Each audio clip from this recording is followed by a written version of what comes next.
So I wanted to do a little bit of a follow on from my last video where I talked about the realities of being on benefits. I wanted to kind of expand on that and offer up a little bit of clarity because I feel like it might have left a bad taste in some people's mouths.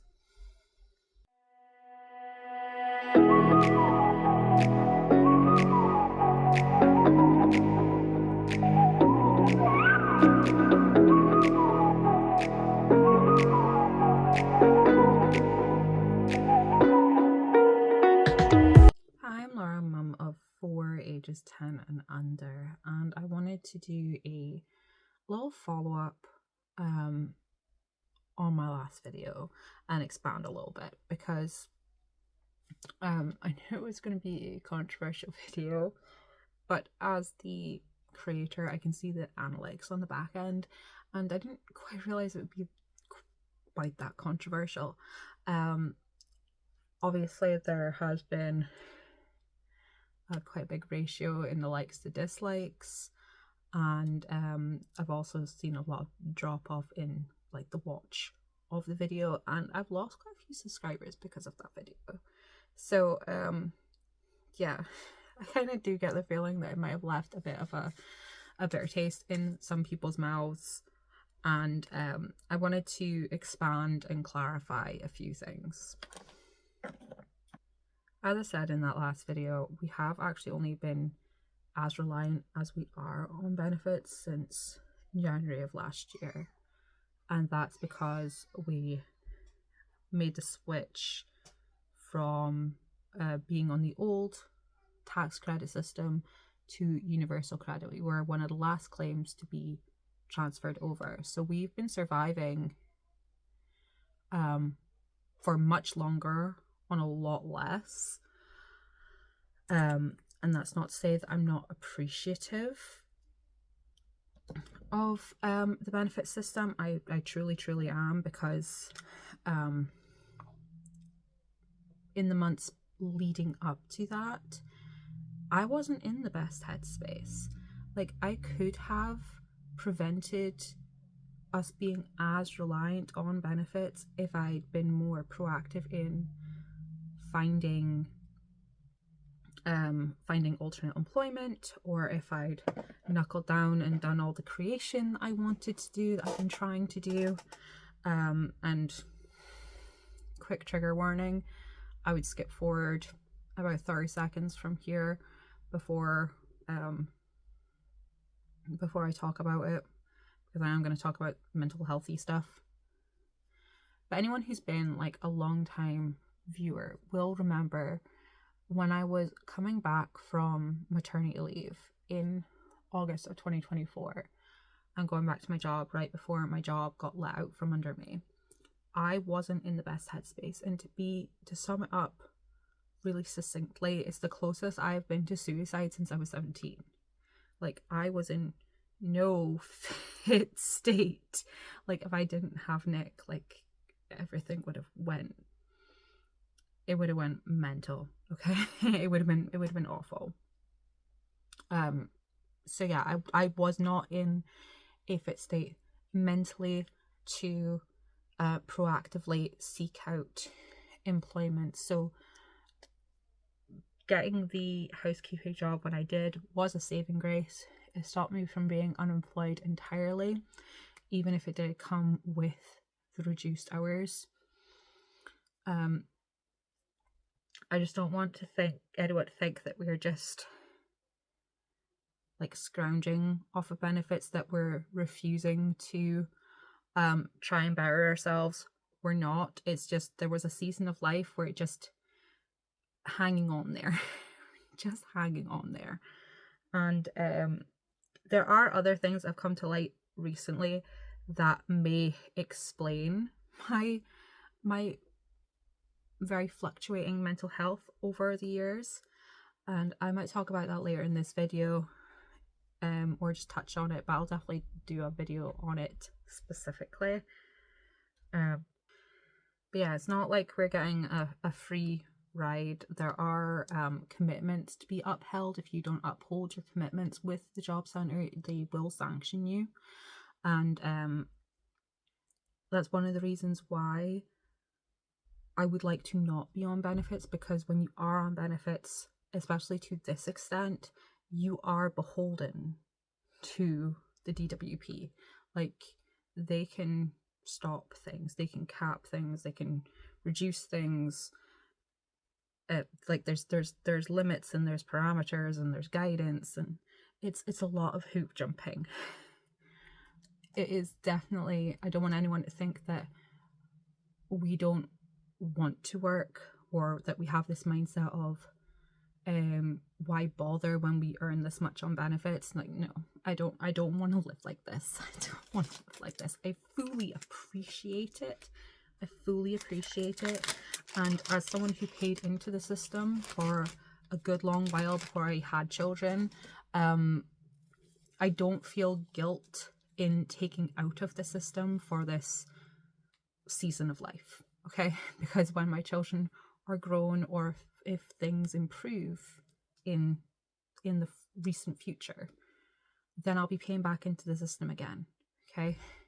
So I have been a long-time taxpayer. We're just going through a period of time where I'm not, okay? And that is why we have the benefits system, to help people that are going through a rough season. There are, of course, those that are career benefits, and I won't go into that too much because that's a can of worms. There is the other aspect of why doesn't my partner work. You do get a slight caveat with the benefit system when you have children, and that is the primary caregiver is given a bit of leeway for the first, it used to be the first 5 years of the child's life, like until they went to primary school. But now up in Scotland, because I don't know what it's like in England, but up in Scotland, because we have access to funded nursery hours and even twos group hours, that leeway gets lifted when your child turns 2. So for the last couple of years, like, Nick has been allowed to be home with the children without the same expectations at finding work that would be put on someone who didn't have children or had an older child. So yeah, it's not like he's just not working, like he doesn't want to work. But also it is harder for him to find work because he has got such a large gap in his work history, and his last work was a gross misconduct dismissal. Regardless of the circumstances, as soon as anyone hears that, it's almost like an automatic rejection. And as well as there are other issues that have come up that I'm not going to discuss because it's private business. But yeah, I know that's something that kind of sticks out a lot, that Nick doesn't work, that I'm the one working, but he is the primary caregiver. He is the primary home person. He does the cooking, the cleaning, the shopping, the laundry, although admittedly the laundry has come out to me screaming my head off and saying, no, I'm not doing it, when I was working a lot more than what I am now.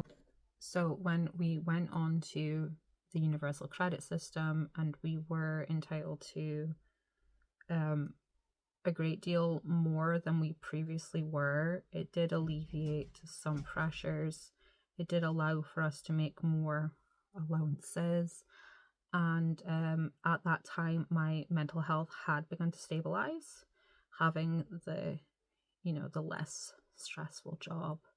I don't know if I've ever mentioned this before, but when I was working in the kitchen, it was like high stress because you're in the kitchen, but the person I worked with was a very high-strung, hot-tempered person, and he would throw things at you.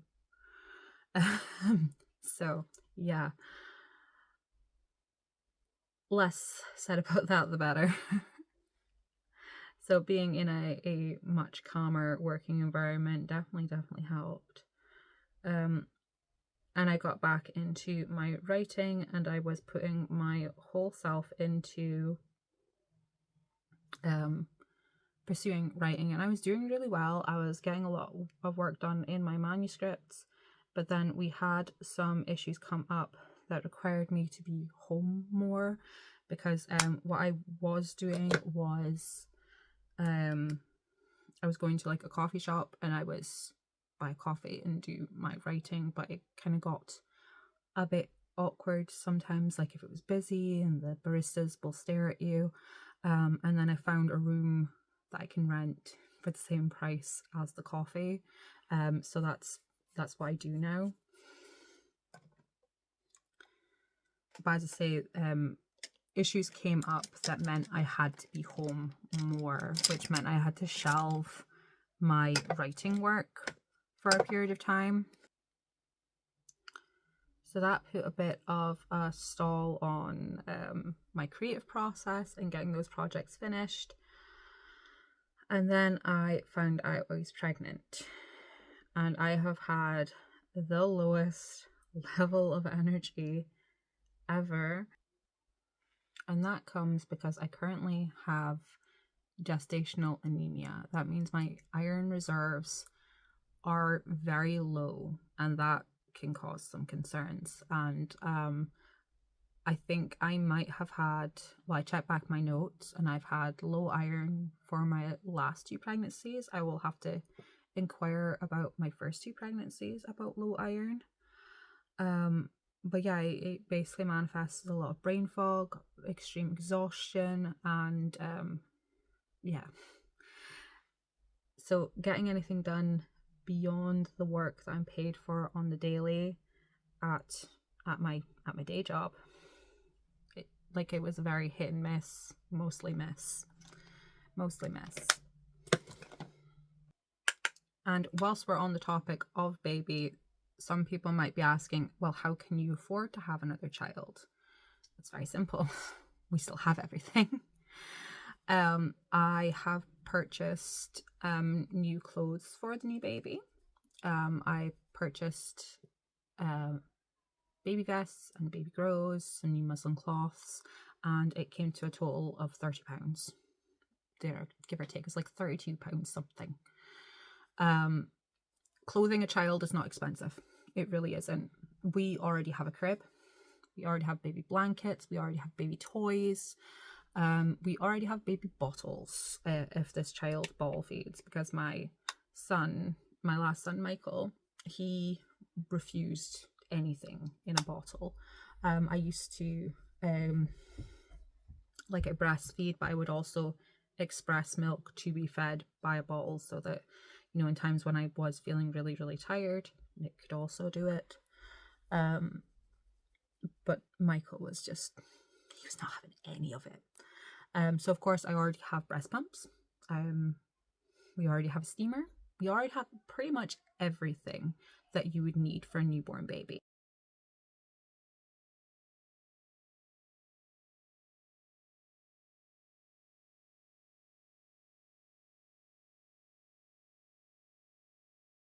And while we're on the topic of buying things, I understand and see this all the time on Facebook posts when whenever the topic of benefits comes up. Their comments are always flooded with the concerns that people are living it up on the taxpayer. I can assure you, we're not. I will admit that we are living quite comfortably. We are, but we don't go on holidays.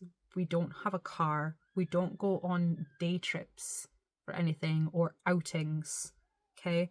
By comfortably, I mean I don't have to worry about putting money in the meter, food in my children's bellies, or clothes on their back. That's what I mean by comfortable.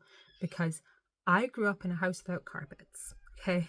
I grew up in a house where food was like a precious resource that was not to be wasted. Okay?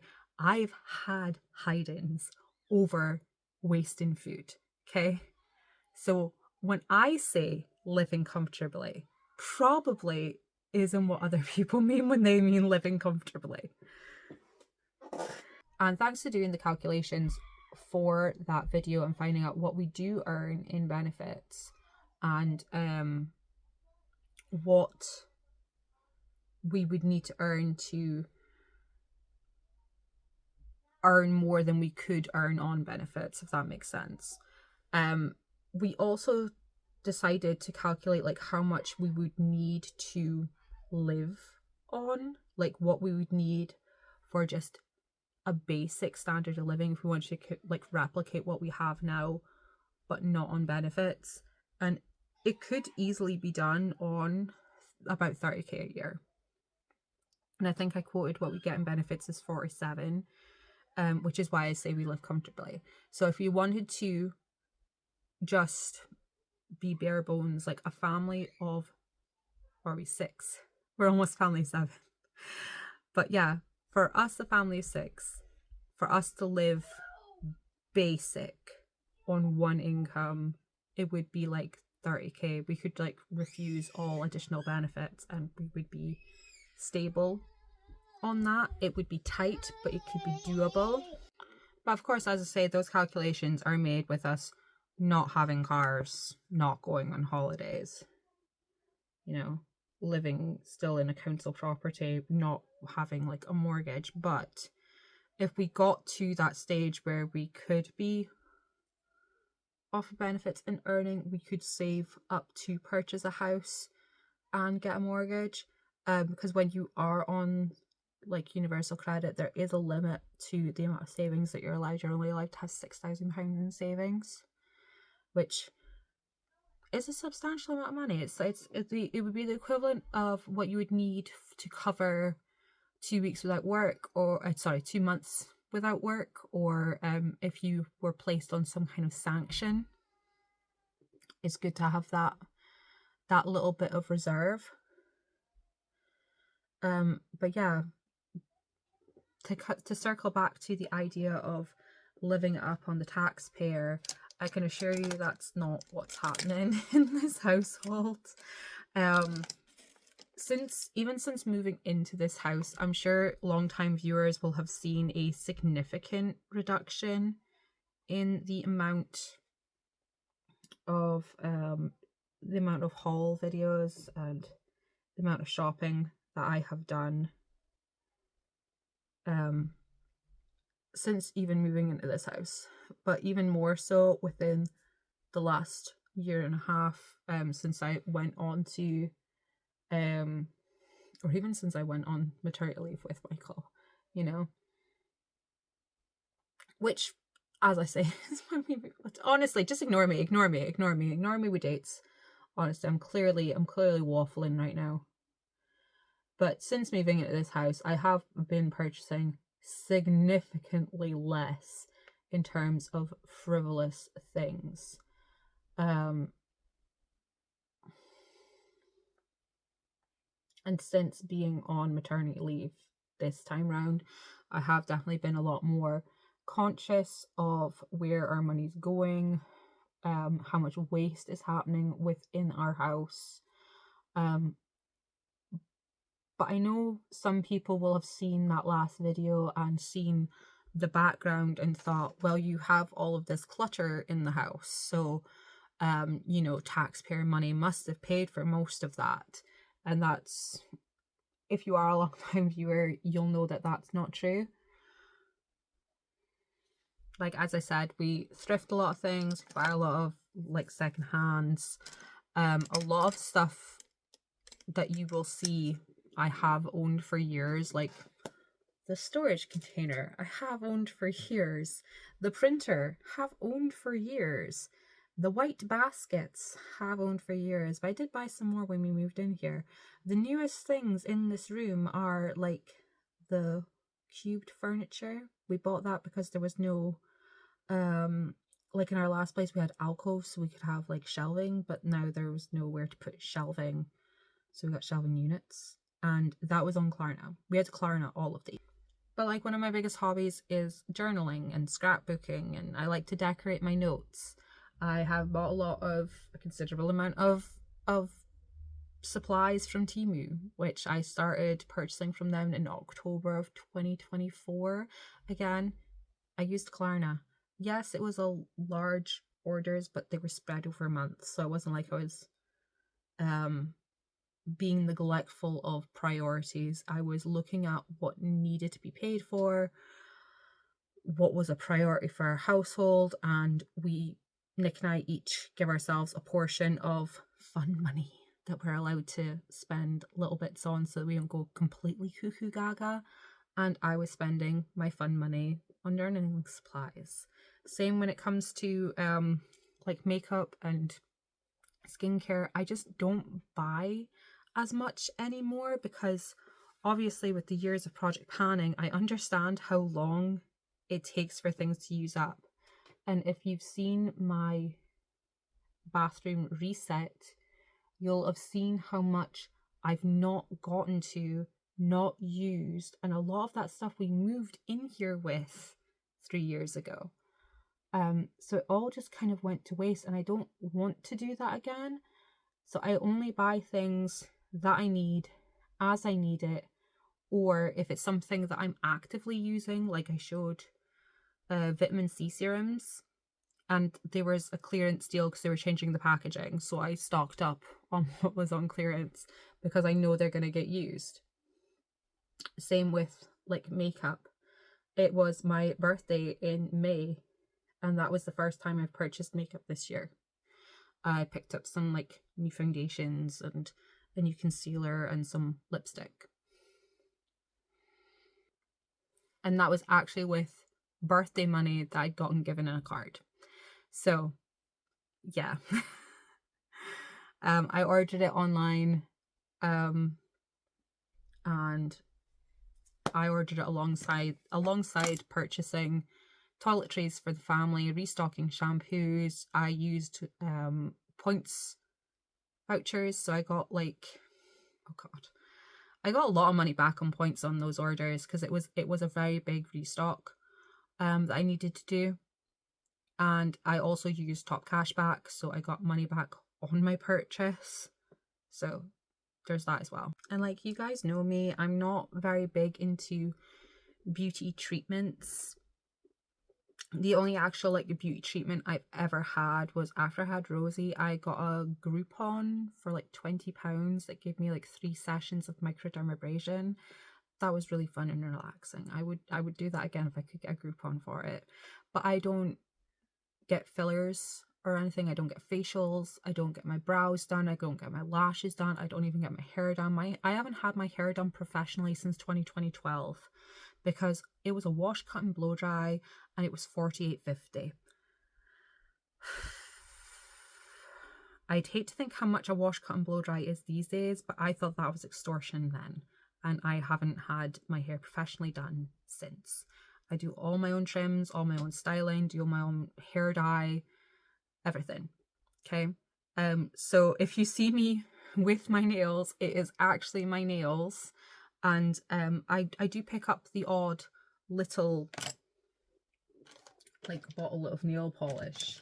Like I got this one from the clearance section in Boots because this is mint candy apple from Essie, and I had mint candy apple, but mine's spoiled, and this was on clearance for £1.50. And then I got these Catrice ones from Primark when I was getting some stuff for the kids. They were just, it was there when I came up the escalator, and I was like, oh, aren't they pretty? So I treated myself to a little nail polish. Is that so terrible? I mean, we all know how cheap Catrice nail polish is. It's like, just let a girl have her little luxury, you know? So, if anyone had any concerns that I was living it up on the taxpayer, I'm really not. I'm really not. I'm not out there getting my lashes done. I'm not out there eating out. I'm not out there getting takeaway. As I said in that video, we had some extra money and we got our first takeout of the year. It's June, you know? We just don't do takeout very often. We don't go to McDonald's with the kids very often. Like if we're out in town and we need to buy something to eat, like we used to go to Poundland for sandwiches, but now our Poundland doesn't stock sandwiches for some reason. But you know, there are ways and means of doing everything affordably and cheaply. And this is actually one of my new lipsticks I got for my birthday. It's I think they're the serum lipsticks by Maybelline. They just looked really cool and really cute, and I need to go through my lipsticks and get rid of the ones that have gone bad. But like the way I do my makeup now, it would take me even longer to go through lipstick than it used to. Like everything I do now is like dabs. Everything is patted. I don't want a thick layer of lipstick. So even though I wrote myself notes, and this was still quite a long video, and I probably went off track numerous times, but I think I covered everything that I wanted to, just not as smooth flowing as I wanted to. But I hope I expanded and clarified any areas anyone's concerned about or wanted more information on. But if you do want any more information, feel free to let me know in the comments. I'm happy to do more like budget breakdown videos if anybody would be interested in that as like a larger family on a low income. And I know there are plenty of other large families on lower incomes or even higher incomes than us that are struggling. If you want some budgeting thrifty tips, I'm happy to share. And both Nick and I are from like quite, I would say conservative backgrounds, but not like in the political sense conservative. Like we're both from very, very working class roots. We're both from families that were quite like our parents grew up in times where there was a lot of lack. Like there was a lot of job loss and like rolling blackouts and like they grew up in a very hard environment and they passed a lot of that on to us. So we are not very frivolous people by nature. I mean, I know I have my whole history of being like a hoarder and stuff, but that has to do with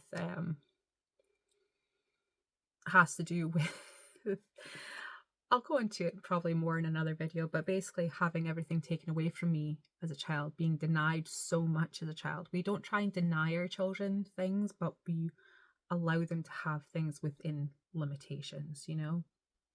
Like when I was a child, you didn't get random toys. You didn't get random clothes. You didn't get random anything. It was either your birthday or it was Christmas, or when we started going on holidays, we would get new clothes for holiday. And that was it. You got new shoes for school, and that was it. Like, my personal background growing up was very restricted in the purchasing. And, but I'll talk about that more in another video because I might end up crying if I go into it right now. Okay. There's a whole other part to that. Needless suffering is probably the best way I can sum that up.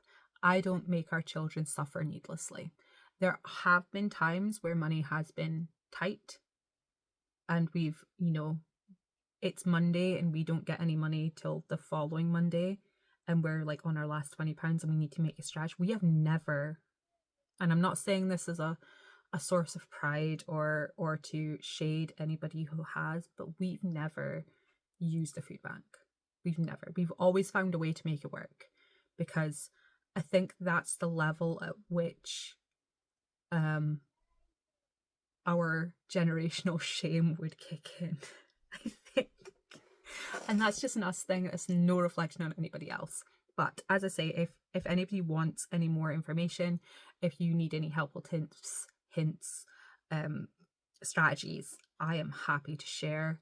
There will be more content coming as soon as I'm able to film it. As I was saying with the iron deficiency, I am on, when I had my last week of work before I started leave, it was a really rough week and I could have almost been hospitalized. Like I was so worn out and swollen and fatigued and in so much pain.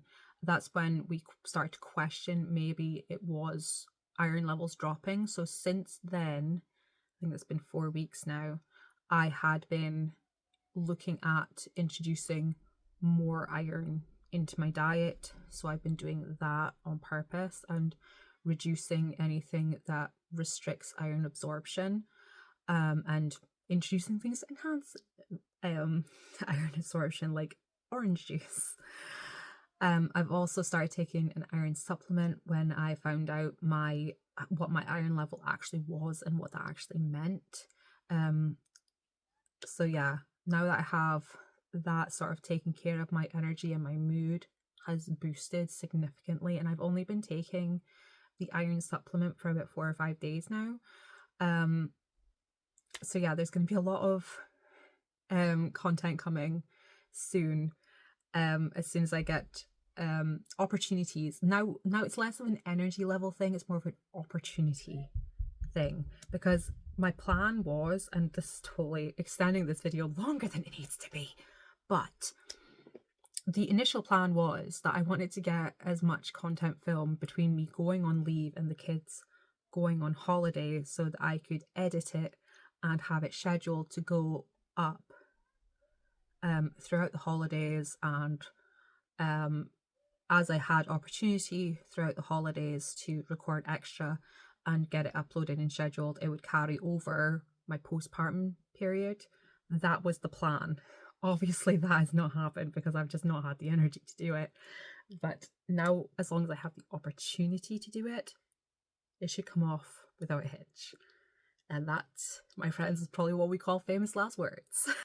I know this video is probably going to be as controversial as the previous one, maybe even more so, who knows, but I'm prepared for the dislike ratio.